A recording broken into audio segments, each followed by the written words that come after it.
Sarah wiped the sweat from her forehead as she watched the morning sun rise over the red mountains of 442B. The mining colony was small, just 20 people working to extract rare minerals from the planet's rocky surface. Sarah had been running this operation for 3 years now. Before this job, she had served in the Earth Defense Force as an engineer. Now she was just trying to make an honest living among the stars. The work was hard but peaceful.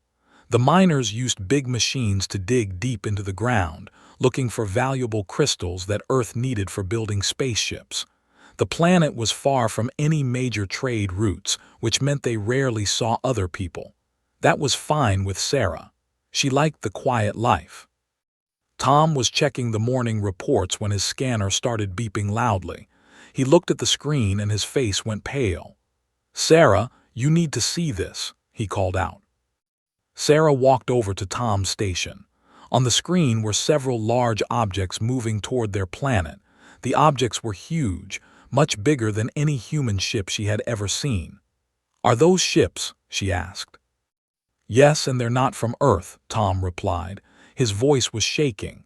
"The computer says they'll be here in 6 hours. Sarah felt her stomach drop. Their mining colony had basic equipment, some hunting rifles for protection against local animals, and a few small vehicles. They had no weapons that could fight spaceships. The nearest human military base was 4 months away, even if they traveled at full speed. "Get everyone together," Sarah ordered, "right now." Within 30 minutes, all 20 colonists were gathered in the main building. There were 12 miners, 3 engineers, 2 doctors, 2 cooks, and 1 communications officer. They were all looking at Sarah with worried faces. Sarah stood in front of them and took a deep breath. "I'm not going to lie to you, we have a problem. Unknown ships are coming toward our planet. They're big and they're not human." The room erupted in worried voices. Maria Santos, one of the doctors, raised her hand. "Could they be friendly? Maybe they're explorers like us." "Maybe," Sarah said, "but we need to prepare for the worst. If they wanted to talk, they would have sent a message by now." Old Pete, the most experienced miner, spat on the floor. "We got nothing to fight with except some hunting rifles and mining equipment. What can 20 people do against spaceships?" Sarah had been thinking about the same question. She knew that their small weapons were useless against advanced alien technology, but she also knew something about fighting that most of the others didn't. During her time in the military, she had learned that sometimes the smallest group could win if they were smart enough. "We know this place better than anyone," she said. "We know every tunnel, every cave, every piece of equipment. If they want to fight, we'll give them one they won't expect." The communications officer, Jim Park, was trying to send messages to Earth, but space was too far away. Even if someone heard them, help would not come in time. They were completely alone. Hours passed slowly. The alien ships grew larger in the sky until they blocked out parts of the sun. Finally, a voice came through their communication system. The voice was strange and mechanical. "Humans of this world, you will surrender all mining operations immediately. Your species is weak and primitive. We are the hegemony. We take what we need from lesser beings. You have 1 hour to leave this planet or you will be destroyed." Sarah looked around at her people. Some were crying, others looked angry. A few seemed ready to give up, but she saw something else in their eyes too. These people had come to this distant planet to build something. They had worked hard in dangerous conditions. They were not the kind of people who gave up easily. "Well, that settles it," Sarah said. "They want our home. Anyone here want to just hand it over?" The response was immediate. "Hell no," said Pete. Others nodded and voiced their agreement. Even the scared ones looked determined now. Sarah smiled grimly. "Good. Then let's show these aliens what happens when they threaten human miners." She began giving orders. The engineers would set explosive charges in key locations around the mining complex. The miners would prepare the tunnels for fighting. Everyone would carry whatever weapons they could find. It wasn't much, but it was what they had. As the alien ships landed outside their colony, Sarah watched through binoculars.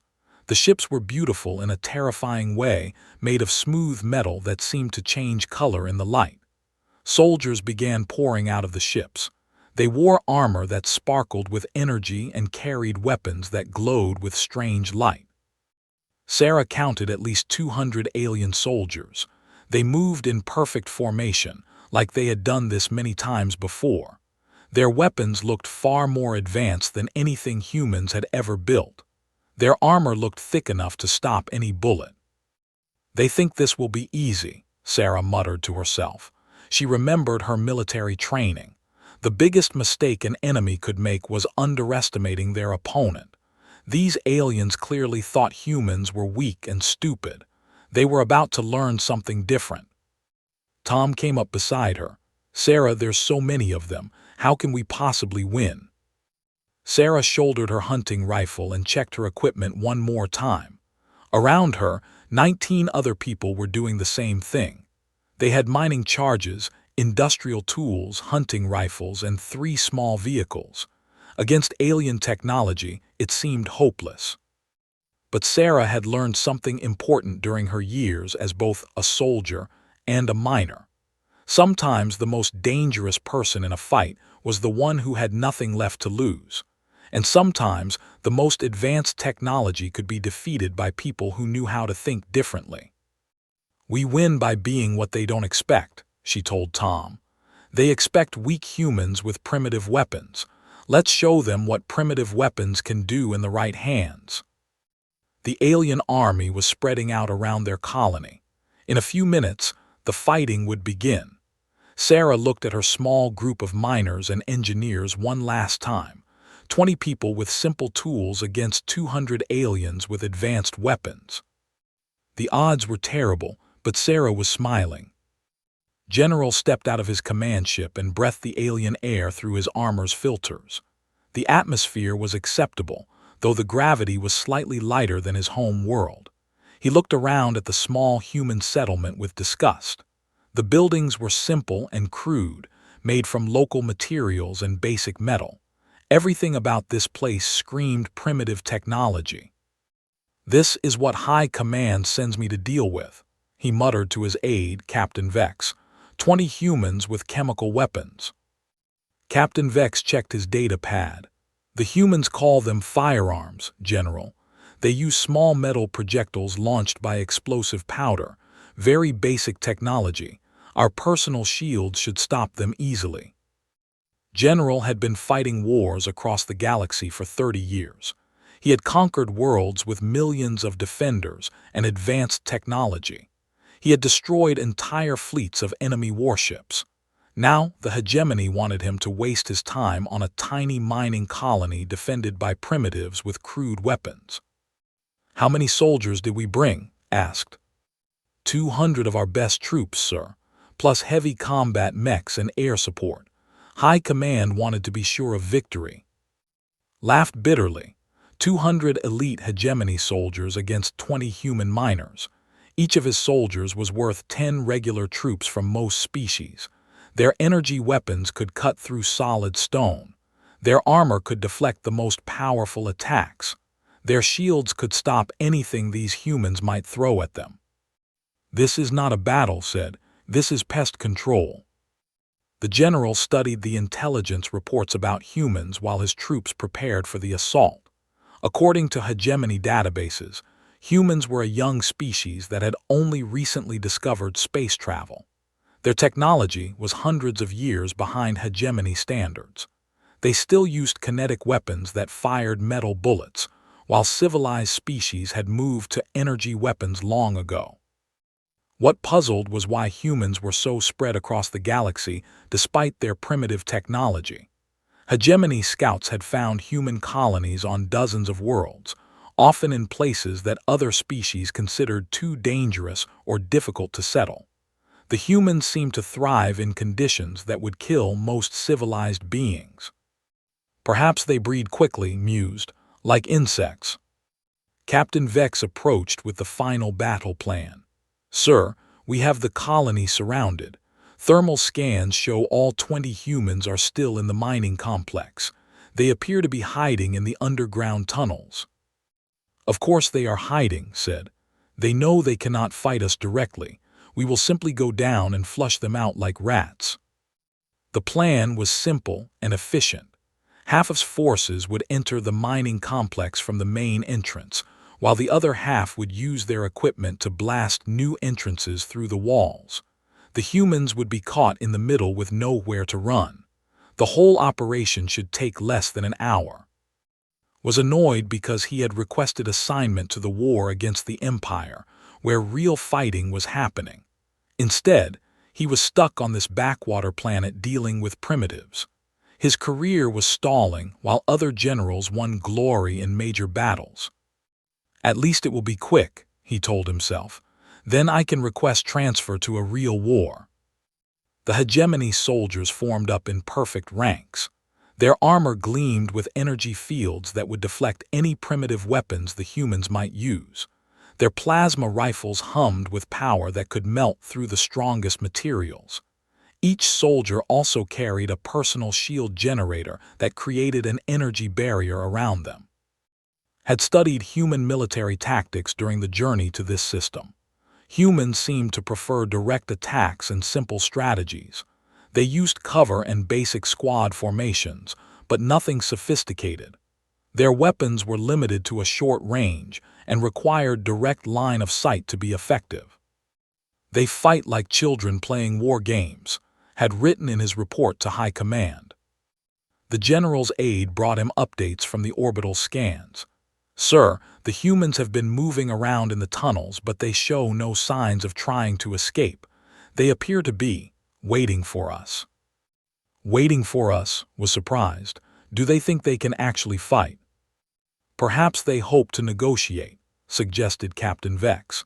Some primitive species try to bargain when they realize they cannot win. Nodded, that made sense. The humans probably wanted to surrender and beg for their lives. It was typical behavior from inferior species when faced with hegemony might. He would accept their surrender, take control of the mining operation, and ship the humans off to work camps somewhere else.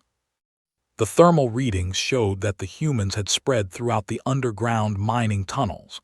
They seemed to be positioned at various key points, but their formations made no military sense. Instead of concentrating their forces for defense, they had scattered into small groups. Foolish, observed. They have divided their already weak forces. We will defeat them in detail. As his troops moved toward the mining complex, felt confident about the coming battle. His soldiers were better trained, better equipped, and vastly outnumbered the enemy. The humans had primitive weapons that could not penetrate hegemony armor. The outcome was certain. What did not understand was why High Command had insisted on sending so many troops for such a simple operation. 200 soldiers seemed like overkill for 20 primitives. Perhaps the hegemony leadership wanted to send a message to other human colonies about what happened to those who refused to surrender. Begin the assault, ordered. His troops moved forward in textbook formation. The first group approached the main entrance to the mining complex, while support teams positioned themselves around the perimeter. Combat engineers prepared to blast new openings through the walls if needed. Everything was proceeding according to plan. Watched through his tactical display as his soldiers reached the entrance to the mining tunnels. The humans were somewhere down there in the darkness, probably trembling with fear. Soon this would all be over, and he could file his report and request transfer to a more challenging assignment. The thermal scans showed the humans moving deeper into the tunnel system as his troops entered. They were retreating, just as expected. Primitives always ran when faced with superior force. This would be easier than had thought. Advance into the tunnels, he commanded. Flush out the humans and bring them to the surface for processing. As his soldiers disappeared into the underground mining complex, General allowed himself a moment of satisfaction. Another easy victory for the hegemony. another primitive species that had learned to respect superior technology and training. He had no idea that he was about to learn something very important about humans, something that would cost him everything. The first alien soldiers entered the mining tunnels with confidence. Their energy weapons cast strange blue light on the tunnel walls as they moved forward in perfect formation. Squad leader had done this kind of operation hundreds of times before. Primitive species always hid in holes when faced with hegemony power. Thermal scans show humans ahead, reported one of his soldiers. They appear to be in the main mining chamber. Nodded and signaled his squad to advance. The tunnels were narrow, which was annoying, but his soldiers' armor would protect them from anything the humans might try. These passages had been carved out by human mining equipment, so they were rough and uneven compared to proper hegemony construction. The first explosion came without warning. The tunnel ceiling collapsed in a thunderous crash, burying 3 of soldiers under tons of rock and metal. Emergency lights flickered as dust filled the air. The remaining soldiers raised their weapons, looking around wildly for targets. "Contact, contact," shouted into his communicator. "We're taking fire."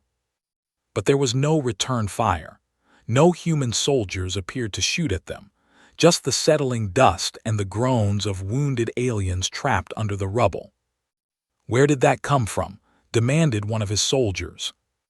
Before could answer, a second explosion rocked the tunnel behind them.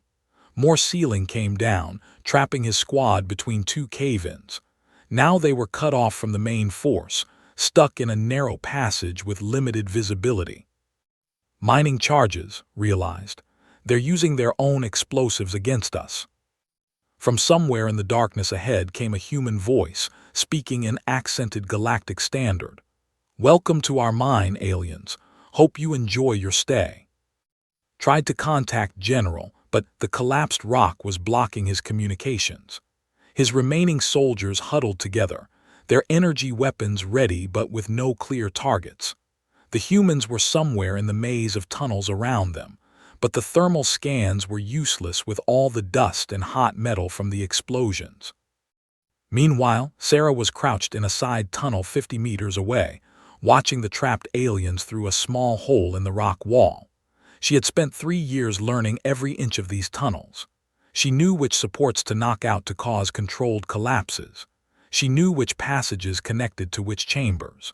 Most importantly, she knew how to move through areas too small for the bulky alien soldiers. "Team 2, report," she whispered into her radio. "We got 12 of them trapped in Tunnel C," came Pete's voice. "Use the big mining charges like you said. They ain't going anywhere." "Team 3 here," reported Maria. "We collapsed the main entrance after about 30 aliens got inside. They're cut off from their friends outside." Sarah smiled grimly. The aliens had expected to fight humans using their own tactics and technology. Instead, they were fighting the mine itself. Every tunnel, every support beam, every piece of equipment had become a weapon in human hands. The plan was working, but Sarah knew they were still badly outnumbered. Even if they trapped or killed half the alien force, they would still be facing trained soldiers with better weapons and armor. They needed every advantage they could get. "Tom, how are those special surprises coming?" she asked. Tom's voice crackled through the radio. He was in the equipment chamber, working on something Sarah had thought of when she first saw the alien energy weapons. "Almost ready, Sarah. Give me 5 more minutes." Through her observation hole, Sarah watched the trapped aliens trying to dig themselves out. Their energy weapons were powerful, but they were designed for fighting, not construction work. Every time they tried to blast through the rubble, they just caused more cave-ins. Suddenly, her radio crackled with an urgent message from Jim at the communications station. "Sarah, we got problems. The aliens outside are bringing up some kind of big machine. Looks like they're going to blast new holes in the mine from the surface." Sarah cursed under her breath. She had hoped to keep the fight underground where the humans had the advantage, but the aliens were adapting faster than expected. She needed to slow them down. "Pete, take your team and hit their machine from below. Use the deep tunnels to get close, then hit them with everything we got." "On it," Pete replied. Sarah moved through the narrow maintenance tunnels that connected different parts of the mine. These passages were too small for the alien soldiers in their bulky armor, but perfect for humans who knew the layout. She emerged in Chamber 7, where 5 more aliens were trying to force their way through a blocked tunnel. The aliens hadn't seen her yet. Their armor made them strong and tough, but it also made them slow and clumsy in tight spaces. Sarah raised her hunting rifle and aimed carefully at the lead soldier. She squeezed the trigger. The bullet struck the alien's helmet with a sharp crack. To Sarah's surprise, the impact sent sparks flying from the alien's energy shield, but the soldier barely staggered. The shield had absorbed most of the impact. "Damn," Sarah muttered. She had hoped their weapons would be more effective. The aliens spun around, raising their energy weapons. Sarah dove behind a mining cart as plasma bolts scorched the air where she had been standing. The smell of melted metal filled the tunnel. But Sarah had accomplished what she wanted. The aliens were focused on her position now, not on breaking through the blocked tunnel. She keyed her radio while staying low behind cover. "All teams, the energy shields work like we thought. Standard bullets aren't getting through clean. We need to get creative." More plasma fire lit up the tunnel. The aliens were advancing on her position, their weapons fully charged. Sarah waited until they were closer, then triggered another mining charge she had placed in the tunnel wall. The explosion caught 2 aliens completely by surprise. They were thrown against the far wall by the blast, their shields flickering and failing. Sarah didn't waste the opportunity. She put 2 quick shots into each fallen alien, and this time the bullets found their mark. The remaining 3 aliens were more cautious now. They had learned that fighting humans in their own mine was not the same as fighting them in open battle. These tunnels were full of traps, hidden explosives, and unexpected dangers. From somewhere deeper in the mine came the sound of more explosions and weapons fire.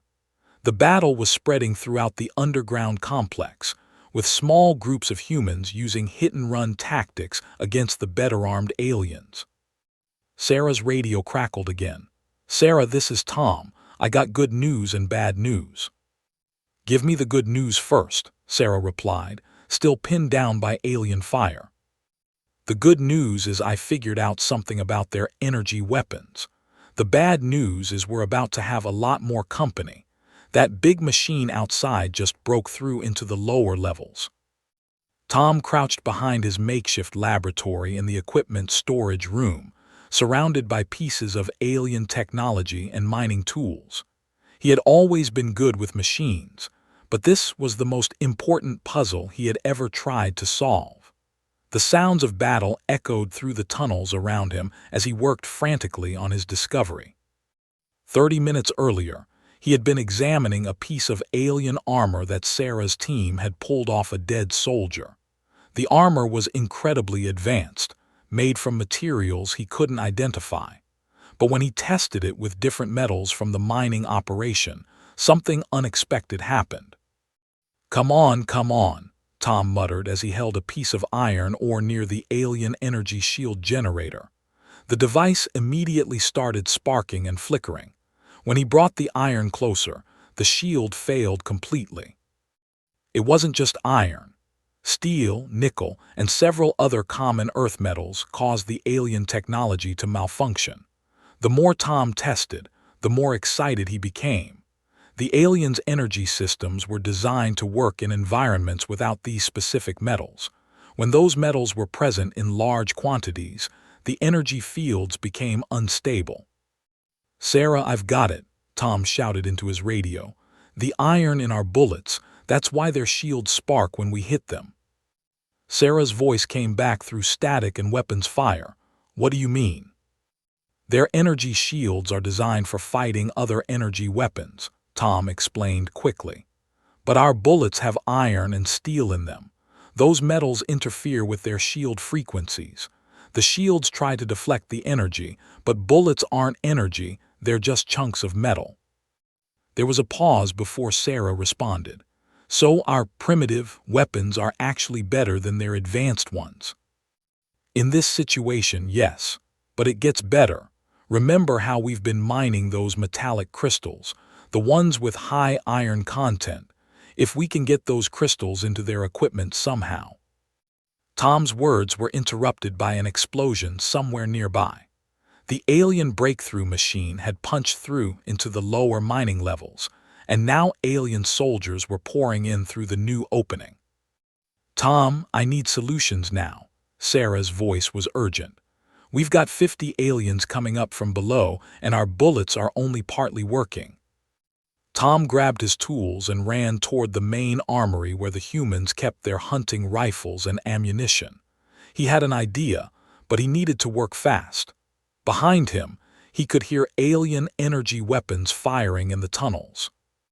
In Chamber 5, Sarah was leading 8 other humans in a desperate fight against 20 alien soldiers. The humans were using every piece of cover they could find, but the aliens' energy weapons were slowly destroying their hiding spots. Every time Sarah tried to shoot back, the alien shields absorbed most of her bullets' impact. "We need those steel core bullets," she shouted to Pete, who was crouched behind an overturned mining cart. "Don't have any," Pete shouted back, "just standard hunting rounds." That's when Maria, the doctor, had an idea. "Sarah, the surgical equipment. I've got scalpels, forceps, all kinds of steel tools in my medical kit." Sarah understood immediately. "Everyone, grab any steel tools you can find, wrenches, hammers, anything metal." The humans began improvising new weapons. They taped steel tools to the tips of their bullets, creating crude but effective armor-piercing rounds. Pete found a box of steel bolts used for equipment repair and loaded them into a makeshift slingshot powered by mining equipment. Meanwhile, Tom had reached the armory and was working frantically to modify their ammunition. He broke open bullet casings and mixed in powdered iron ore from the mining operation. It was dangerous and crude, but it might give their bullets enough metal content to disrupt alien shields more effectively. The first test came when one of the aliens charged Sarah's position. She fired her modified bullet at point-blank range. The alien's shield didn't just spark, it completely collapsed in a shower of blue sparks.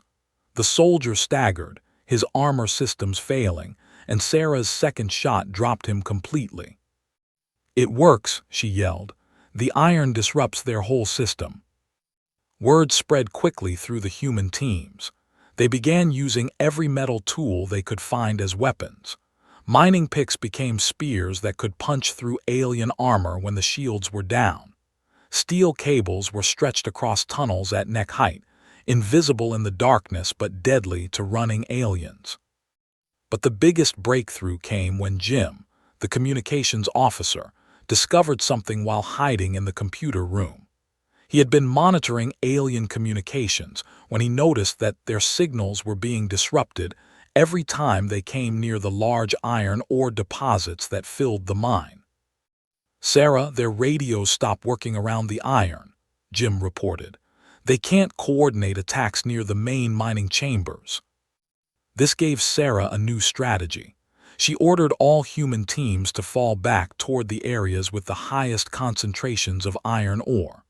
There, the alien technology worked poorly, while human equipment functioned normally. The aliens found themselves in an increasingly impossible situation. Their advanced weapons were unreliable in the metal-rich environment. Their communications failed in large areas of the mine. Their shields, which should have made them invincible, were useless against human weapons that they had dismissed as primitive. General, monitoring the battle from outside, was becoming increasingly frustrated. His thermal scans showed that he had lost almost 60 soldiers, while intelligence suggested the humans had lost only 5 people. This was impossible. His troops were better trained, better equipped, and vastly outnumbered the enemy. "Sir," reported Captain Vex, Our soldiers are requesting permission to withdraw and bombard the mine from orbit. Was tempted. Orbital bombardment would destroy the humans quickly and efficiently, but it would also destroy the valuable mining operation that the hegemony wanted to capture. High Command would not be pleased if he solved the problem by destroying the prize. Negative, decided. Send in the heavy combat mechs. If infantry cannot handle primitive humans, we will use our most powerful weapons. But as the massive alien war machines moved toward the mine entrance, Tom was putting the finishing touches on his ultimate surprise. He had spent the last hour rigging the main iron ore processing facility with every piece of metal in the mine. When activated, it would create an electromagnetic pulse that should completely shut down alien technology in a wide radius. "Sarah," Tom called over the radio, "I need you to get everyone to the far end of the mine. I'm about to try something that might shut down all the alien equipment at once." Sarah looked around at her 19 remaining teammates. They were tired, low on ammunition, and facing enemies with superior technology. But they had learned something important about themselves and their enemies. Sometimes the old ways were better than the new ways. Sometimes simple metal tools could defeat the most advanced technology. "Everyone fall back to the deep tunnels," Sarah ordered. "Tom's about to show these aliens what real human engineering can do." Tom's hands shook as he made the final connections to his improvised electromagnetic device. The machine was built from mining equipment, communication arrays, and every piece of metal he could find in the storage rooms. It was crude compared to alien technology, but Tom hoped that would be its strength, not its weakness. Through the mine speakers, he could hear the heavy footsteps of alien combat mechs approaching the entrance. These machines were 3 times the height of a human, armed with weapons that could level buildings. Against such enemies, the human small weapons would be useless. "Sarah, are you clear?" Tom asked into his radio. "We're as far back as we can go," Sarah replied from the deepest part of the mine. 18 of us left, and we're ready for whatever comes next." Tom looked at his device one more time. According to his calculations, the electromagnetic pulse should overload every piece of alien technology within half a kilometer. The iron-rich environment of the mine would amplify the effect, turning the aliens' advanced equipment into useless metal. Of course, his calculations might be wrong. The device might just explode and kill him, but doing nothing would definitely mean death for all of them. "Here goes nothing," Tom muttered and activated the device. The electromagnetic pulse erupted from the mining complex like a wave of invisible energy. Every piece of alien technology within range immediately shut down. Combat mechs froze in place, their weapons powering down with electrical winds. Soldiers' armor became dead weight as power systems failed. Energy shields collapsed across the entire alien force. General watched in horror from his command ship as his army suddenly went silent. Every communication signal disappeared. Every piece of equipment stopped working. In seconds, his advanced military force had become helpless. "What happened?" he demanded of his technical staff. "Unknown, sir. All our equipment in the target area has suffered complete system failure. It appears to be some kind of electromagnetic weapon." Stared at the display in disbelief. "The humans have electromagnetic weapons." "Apparently, sir." Down in the mine, Sarah heard the sudden silence and knew Tom's plan had worked. She keyed her radio to address her remaining people. "This is it, everyone. Their technology is down. Now we finish this with what we do best, good old-fashioned human stubbornness." The 19 humans emerged from the deep tunnels to find a completely changed battlefield. Alien soldiers were stumbling around in armor that no longer worked, carrying weapons that had become useless metal clubs. The mighty combat mechs stood frozen like statues, their pilots trapped inside without power. Sarah raised her hunting rifle and smiled. "Let's teach these aliens why humans never give up." What followed was not so much a battle as a systematic elimination of helpless enemies. The aliens, trained to rely completely on their technology, had no idea how to fight without it. Their armor, designed to stop energy weapons, offered little protection against simple bullets when the shields were down. Their training, focused on advanced tactics and teamwork, fell apart when they couldn't communicate with each other. Pete approached one of the frozen combat mechs, carrying a large mining drill. "Always wanted to see what's inside one of these things," he said, and began cutting through the metal hull. Within 2 hours, the alien force was completely destroyed. Some aliens tried to surrender, but they couldn't communicate their intentions without their translation devices. Others tried to fight with improvised weapons, but human miners were much better at using crude tools than alien soldiers were. Sarah found herself face to face with General himself, who had come down from his ship to try to rescue his troops. Without his armor's power systems, he was just another alien with a metal club, facing a human woman with a rifle. "You cannot defeat the hegemony," gasped, bleeding from wounds inflicted by a mining pick. "We are superior in every way." Sarah looked down at the general who had come to her planet expecting easy victory. "Maybe you are superior," she said. "But superior at what? You're superior at building fancy technology. We're superior at making things work when the fancy technology breaks down." She gestured around at the battlefield, where human miners were salvaging alien equipment and checking on wounded friends. "Your people spent so long making advanced weapons that you forgot how to fight without them. We never forgot how to use simple tools because simple tools are all we've ever had." Died still not understanding how 20 primitives with crude weapons had destroyed his advanced army.